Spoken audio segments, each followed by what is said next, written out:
ये इसने बीटेक करी थी सिविल इंजीनियरिंग में, एमटेक सिविल इंजीनियरिंग करी थी। कोई शारीरिक बीमारी नहीं थी, कोई परेशानी नहीं थी, केवल मानसिक अवरोध के लिए लेके गए थे।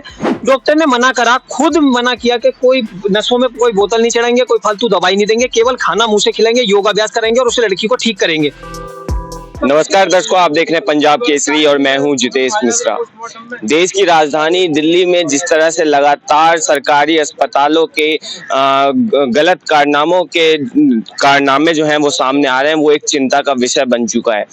जिस तरह से आज हमारे साथ बात करने के लिए एक ऐसे ही शख्स मौजूद है जिनकी बहन को मात्र 6 दिन के अंदर में आरोप ये है उनका कि दिल्ली के जीटीबी अस्पताल में फ्लूइड देकर मार दिया गया। आइए जानते हैं इनसे कि पूरा मामला क्या है। नमस्कार जी, वैसे मेरा नाम निधीश है। मेरी भी एक छोटी बहन थी नवनिधि, मैं उसी के संदर्भ में आपके पास आया हूँ। मेरी बहन को मार दिया गया, मेरी बहन की हत्या हो गई है।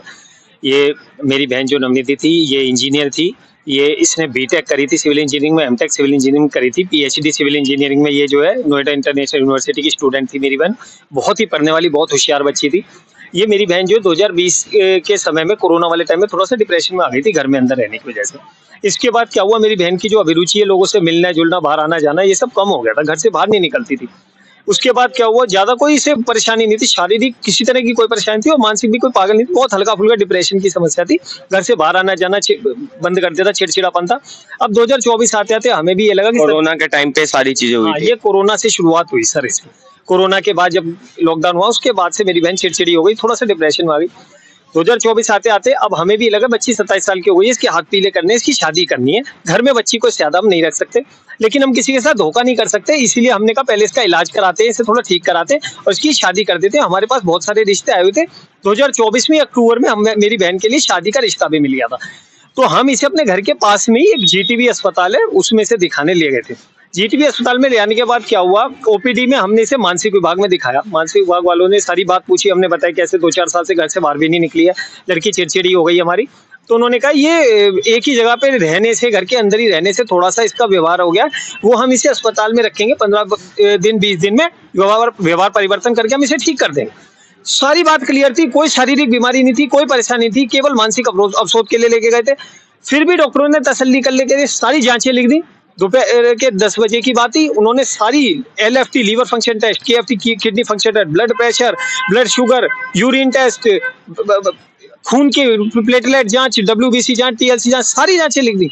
हमें दोपहर के 10 बजे से रात के 7 बज गए, सारी जांचें हमने कराई हैं। कोई परेशानी नहीं थी, क्योंकि अगर कोई परेशानी होती तो वो उसे मेडिसिन में भेजते, मानसिक में भर्ती नहीं करते। ये सबसे बड़ा तथ्य है। शाम के 7 बजे हम इसे भर्ती करने वहां ले गए। जिस समय हम वहां लेके गए, वहां पे मद्रास साइड की नर्सें होती हैं उस अस्पताल में, 2 नर्सें थी मानसिक विभाग में। मेरी बहन क्योंकि काफी दिन से नहाई धोई नहीं थी, थोड़ी सी गंदी थी। ऐसे का आप मजाक नहीं उड़ा सकते, क्योंकि मरीज के मानसिक स्थिति पे क्या दुष्प्रभाव पड़ जाए कोई सोच नहीं सकता। उन्होंने वही मेरी बहन का मजाक भास उड़ाना शुरू कर दिया कि ये तो सड़ी हुई है, तो गंदी है, बालों का पूरा गुच्छा बना रखा है और ये तो हमारे अस्पताल को गंदा कर देगी, इसके तो बालों में जुए हैं, इसके तो शरीर में जुए हैं, हम इसे गंदा नहीं कर देंगे, इसे साफ करके लाओ। ये सारी जिम्मेदारी मानसिक विभाग की, अस्पताल प्रशासन की थी। अगर वो लड़की घर पे ही नहा धो लेती, घर पे ही हमारी बात मान रही होती, हमारे कहने पे चली तो हमें अस्पताल लाने की जरूरत ही नहीं थी, वो तो फिर ठीक ही हो जाती।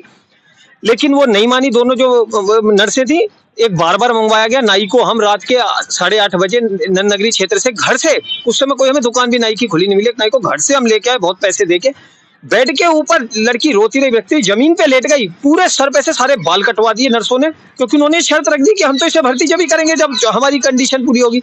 पूरे बाल कटवा दिए, सारे नाखून कटवा दिए उस लड़की के और जबरदस्ती उसे भर्ती कर लिया। हम ये सोचते रहे कि भैया शायद ये हमारी बच्ची के भले में हो रहा है, बच्ची हमारी यहाँ से ठीक होके जाएगी। हम ये सब करवा के अत्याचार अपना घर लौट गए। देखिए 3-4 दिन तक लड़की, मैं बताऊं आपको, सही रही, कोई 4 दिन तक परेशानी नहीं आई। हमने उन बीच में खुद भी डॉक्टर से कहा, मानसिक में एक बहुत छोटा सा डिपार्टमेंट है, आप खुद भी वहां पे जाके पता कर सकते हैं। केवल 1 कमरे का डिपार्टमेंट है, जच्चा बच्चा बिल्डिंग के अंदर, 1 duty doctor, 1 ward boy, 1 nurse और 1 सिक्योरिटी गार्ड, बस इतना ही स्टाफ है। हमने उससे प्रार्थना करी, भाई बच्ची थोड़ी कमजोर हुई है, आप कहो तो इसे कुछ ग्लूकोज वगैरह की बोतल चढ़ा दो। उनने मना कर दिया, नहीं हमारे पास ऐसी कोई सुविधा नहीं। मैंने कहा मैं बाहर से केमिस्ट से ला के दे देता हूँ 4 बोतल, आप चढ़ा दो, बच्ची को स्वस्थ अच्छा हो जाएगा। डॉक्टर ने मना करा, खुद मना किया कि कोई नसों में कोई बोतल नहीं चढ़ाएंगे, कोई फालतू दवाई नहीं देंगे, केवल खाना मुंह से खिलाएंगे, योगाभ्यास कराएंगे और उस लड़की को ठीक करेंगे, ताकि घर पे जाके भी उसका आचरण सही हो, अस्पताल और घर में कोई फर्क ना है। हमने कहा ठीक है आप अपने हिसाब से चलो। उसके बाद क्या हुआ, रोज मेरे पिताजी उन्हें रोटी देने आते थे, मेरी माँ मेरी बहन के पास ही रुकी हुई थी वहाँ। एक अटेंडेंट को ही रुकने की जो है जरूरत होती, वो रुकने परमिशन देते, वरना हम सारा परिवार ही बहन के पास रुकता। मैं मेरे पिताजी घर रहते थे और मेरे पिताजी रोज रोटी देने जाते थे। 4 दिन तक रोटी देते जाते रहे। 5वें दिन क्या हुआ, जो मिलने का जो समय 2 घंटे का दोपहर में होता वो निकल चुका था। मेरे पिताजी को जाने में देर हो गई। दोपहर 3 बजे बाद मेरे पिताजी पहुंचे तो जो दिनेश नाम का सिक्योरिटी गार्ड था, उसने धक्के मार के मेरे पिताजी को बाहर फेंक दिया। मेरे पिताजी वो 70 साल के सीनियर सिटीजन इंसान है, ऐसे बुजुर्ग आदमी को धक्का मार दिया, उसने घुसने नहीं दिया। किसने धक्का मारा? ये सिक्योरिटी गार्ड था, दिनेश नाम था उसका। जब उसने धक्का मारा तो मेरे पिताजी ने वापस अंदर घुसने की कोशिश करी, क्योंकि रोटी देने मेरे पिताजी ही रोज जाते थे। मेरी माँ और बहन के लिए रोटी का कोई और स्रोत नहीं था। ऐसी स्थिति में जब सिक्योरिटी गार्ड नहीं माना, मेरे पिताजी लड़ते रहे वहां घुसने के लिए। तो वो जो एक ड्यूटी डॉक्टर, एक नर्स और एक वार्ड बॉय थे, वो भी आ गए और चारों ने मिलकर धक्का मुक्की करके मेरे पिता को धक्के मार के बाहर निकाल दिया। मेरे पिता के, मेरी बहन के पर्चे पे साफ लिख दिया कि ये झगड़े का केस है, कोर्ट वार्ड में। वो मैं आपको पर्चा में लेके आया हूँ, सारी चीजें मैं आपको एक एक चीज दिखाऊंगा लिखी हुई। इसके अलावा मेरे पिता के अस्पताल में घुसने पर ही पाबंदी लगा दी। वो पर्चे में लिख दिया कि ये बुजुर्ग आदमी अब इसमें घुस नहीं सकता। मेरे पिताजी इस बात की शिकायत करने साथ ही अस्पताल प्रबंधन में मेडिकल सुपरिटेंडेंट के पास गए। मेडिकल सुपरिटेंडेंट का पीए मिला, उसने वहीं से फोन करके सिक्योरिटी गार्ड को ड्यूटी से हटा दिया, वार्ड बॉय को ड्यूटी से हटा दिया और डॉक्टर को बहुत ज्यादा डांटा कि ये बच्ची के जो पिता हैं, तुमने ऐसे कैसे सीनियर सिटीजन को धक्के मार के बाहर फेंक सकते हो, और ये चीफ मिनिस्टर पे जाने की और बड़ी जगह जाके शिकायत करने कह रहे हैं। उस डॉक्टर को इतनी खुंदक हो गई, डॉक्टर निकिता लुम्बा नाम था उस डॉक्टर का, वहां पे पीजी स्टूडेंट है। एक बात मैं और भी आपको बताऊं कि वहां पे कोई स्टेबल डॉक्टर नहीं है, सारे के सारे स्टूडेंट है, एमबीबीएस के स्टूडेंट है, पीजी स्टूडेंट है, इंसानों के ऊपर एक्सपेरिमेंट कर रहे हैं, लोगों को मार रहे हैं, खिलौने की तरह खेल रहे इंसानों से। उसने उसी रात आके अचानक आई और कई सारे एंटीबायोटिक के इंजेक्शन अचानक बच्ची के शरीर में घुस दी। देखिए मैं खुद मेडिकल लाइन का हूँ, मैं खुद भी डॉक्टर हूँ, मुझे 10 साल हो गए मेडिकल में प्रैक्टिस करते हुए। हमें एक चीज पढ़ाई जाती है कि ये और ये दवाई अगर आपने साथ में दी तो ये रिएक्शन करेंगी, पेशेंट कोलैप्स हो सकता है। हर दवाई के इफेक्ट और साइड इफेक्ट बताए जाते हैं कि कौन कौन सी दवाई नुकसान करती है। इस चीज का जो इस्तेमाल है वो डॉक्टर अपने टारगेट केस को मानने के लिए करते हैं, जिससे खुंदक हो जाए, जिससे झगड़ा हो जाए। मैं आपको एक बात बताना चाहूंगा, सरकारी अस्पताल में आप दिल्ली में किसी में भी चले जाएं, डॉक्टर अपने को भगवान से ऊपर समझते हैं। एक बार आपने उनसे उल्टा बोल दिया, झगड़ा कर दिया, अब इसका बदला वो आपके मरीज की जान लेके लेंगे, आपके मरीज को जान से मार देंगे। शर्तिया मरीज आपका जीवित नहीं निकल सकता अगर आपका डॉक्टरों पे वहां झगड़ा हुआ है। ये सब घटना होने के बाद उसी रात को उस डॉक्टर ने पहले तो बिना मतलब, अगर कोई भी दवाई आपको बिना बीमारी के चढ़ाई जाती है तो शरीर में वो जहर बन जाती है। परिजन क्या करेंगे, चुपचाप डेड बॉडी उठाएंगे, अपने घर चले जाएंगे। तो उसे ये सबसे आसान रास्ता लगा अपने को बचाने का कि उस समय लड़की को खत्म कर देता हूँ, उसकी हत्या कर देता हूँ। उसने मुझे जो है राजीव गांधी हॉस्पिटल की एंडोस्कोपी जांच की पर्ची बनाई, जबकि उसको पता था कि राजीव गांधी हॉस्पिटल में उस समय एंडोस्कोपी की जांच की सुविधा ही नहीं थी, एंडोस्कोपी नहीं हो रही थी राजीव गांधी में, और उसने मुझे एंडोस्कोपी के लिए भेजा राजीव गांधी। मैं अपने पिता को लेकर निकला हूँ, इधर से मैं कमरे से बाहर निकला हूँ और बाद में जब मैं वापस आऊँ तो परिजनों मेरी माँ ने बताया कि मेरे पिता के निकलते ही एक लाल रंग का बड़ा इंजेक्शन लाया, उसने उस लड़की का ठूंसा और ठूंसते ही लड़की जो है बेड पे बैठी बैठी कोलैप्स हो गई। एक और बात के लड़की ने, जो मेरी बहन थी नवनिधि ने मना किया कि जब वो डॉक्टर वीर कुंडू आया तो मेरी बहन नवनिधि ने मना किया कि डॉक्टर साहब मेरे को टॉयलेट आ रहा है, मेरे को लैट्रिन आ रही है, क्योंकि पानी जो शरीर में नसों में भर रहा है उससे प्रेशर बन रहा है, पहले मुझे लैट्रिन टॉयलेट जाने दो। तो उसने, डॉक्टर ने साफ मना कर दिया, बोला नहीं पहले इंजेक्शन लगवा ले, फिर तुझे जहां जाना है वहां चली जाइयो। जैसे ही उसने इंजेक्शन लगाया, इंजेक्शन लगाते ही लड़की कोलैप्स हुई, वहीं खत्म हुई। आसपास के मरीजों में, परिजनों में एकदम हल्ला मच गया, शोर मच गया कि अरे ये बेटी जो अभी हंस बैठ रही थी, खा रही पी रही थी, एकदम से इसे क्या हो गया, एकदम से कैसे इसकी मृत्यु हो गई। तो वो डॉक्टर एकदम से, डॉक्टर नर्स वहां से भाग गए, एकदम से 27 नंबर वार्ड था वहां से भाग गया और 17 वार्ड में चला गया, उस जगह खाली कर दी। क्योंकि जिस समय मरीज के शरीर में ऐसे रिएक्शन होते हैं, उसकी मृत्यु होती है, तो उस समय भी आधा घंटे का ऐसा समय होता है जब उसकी छाती दबाकर उसको कृत्रिम सांस देके, ऑक्सीजन देके वापस लाया जा सकता है, उसकी जान बचाई जा सकती है।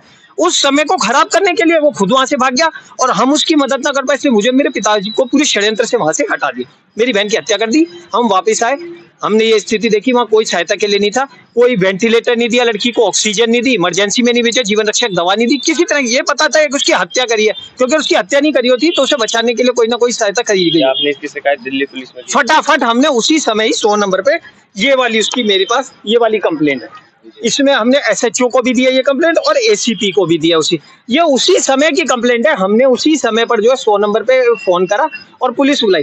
अच्छा, जब हमने पुलिस बुलाई तो जो पीसीआर की गाड़ी होती है, जो गाड़ी सड़क पे घूमती है, उसकी जो पुलिस आई, उनने हमारी हेल्प करी।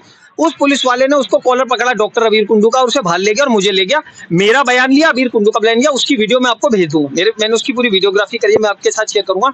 मैंने सारी बात उस डॉक्टर के मुंह पे बोली है कि इस डॉक्टर ने षड्यंत्र करके मुझे, मेरे पिता को यहाँ से हटा, मेरी बहन की हत्या कर दी, और वो एक शब्द नहीं बोल पाया क्योंकि उसके पास मेरी बात को काटने का कोई जवाब ही नहीं था। मैं उसकी पूरी की पूरी हिस्ट्री बताई क्योंकि मैं खुद मेडिकल फील्ड का आदमी हूँ। इसके बाद अचानक क्या होता है कि जो थाने से आईओ आ जाता है, वो जब सामने जीटीबी एनक्लेव थाने का जो पुलिस और आईओ आते हैं ना, वो उन 100 नंबर वालों को भगा देते हैं। वो उन पीसीआर वाले पुलिस वालों से कहते हैं कि आप चले जाओ, यहाँ से आगे कार्रवाई हम देखेंगे। तो जो मुझे सहायता मिल रही थी वो बंद हो गई। इसके अलावा वो थाने वाला जो आईओ था, वो उस डॉक्टर को लेके कमरे के अंदर जाता, उसकी भी वीडियो है, अब चाहे तो मैं दिखा दूंगा। सारी साठगांठ कर लेता है और वहीं के वहीं मुझे धमकी देनी शुरू कर देता। मैंने उससे कहा कि भाई हमारे बयान लो, शिकायत करो। उन्होंने शिकायत लेने से, बयान लेने से साफ मना कर दिया। उन्होंने मुझे 2 लाइन कहा कि तू 2 लाइन में लिख के दे दे कि मैं शिकायत वापस लेता हूँ, मुझे कोई शिकायत नहीं, तो मैं तेरी बहन का शरीर अभी दिलवा दूंगा, वरना तेरी बहन के शरीर की बेगति हो। तो जैसा कि देखा आपने कि जो परिजन है उनका ये दावा है कि दिल्ली के जीटीबी अस्पताल में पहले मानसिक विभाग के डॉक्टर के साथ झगड़ा हुआ, जिस कारण वो डॉक्टर ने जो है कुछ गलत इंजेक्शन लगाए। उसके बाद उसने मेडिकल डॉक्टर की ओर ट्रांसफर किया पेशेंट को, जहां उसने 60 गांठ के साथ जो है उस पेशेंट को कोई इंजेक्शन लगाया जो कि कोलैप्स कर गया, जिस कारण मरीज, जहां परिजन का यह भी आरोप है कि दिल्ली पुलिस की तरफ से जहां उन्हें सहायता मिलनी चाहिए थी ऐसे मामले में, वहां दिल्ली पुलिस के एक आईओ है वो डॉक्टर से सारी बातचीत कर लेते हैं, सेटलमेंट होता है मामला और उसके बाद आगे कोई कार्रवाई नहीं होती। फिलहाल जो परिजन है वो न्याय की मांग के लिए दर दर भटकते हुए नजर आ रहे हैं। अब देखना ये होगा कि कब तक इन्हें न्याय मिलता है, कब तक जो डॉक्टर है उनके खिलाफ कार्रवाई होती है, और क्या जीटीबी अस्पताल में जो जिस तरह से आरोप लगाए जा रहे हैं कि अंगों का जो ये व्यापार चल रहा है वो कहां तक सच है। बहरहाल इस पर आप क्या सोचते हैं हमें जरूर लिखें, और ऐसी तमाम खबरों के लिए देखते रहिए पंजाब केसरी। मैं जितेश मिश्रा, धन्यवाद। अगर आप ताज़ा खबरों के साथ हमेशा जुड़े रहना चाहते हैं तो अभी हमारे YouTube चैनल पंजाब केसरी दिल्ली को सब्सक्राइब करें।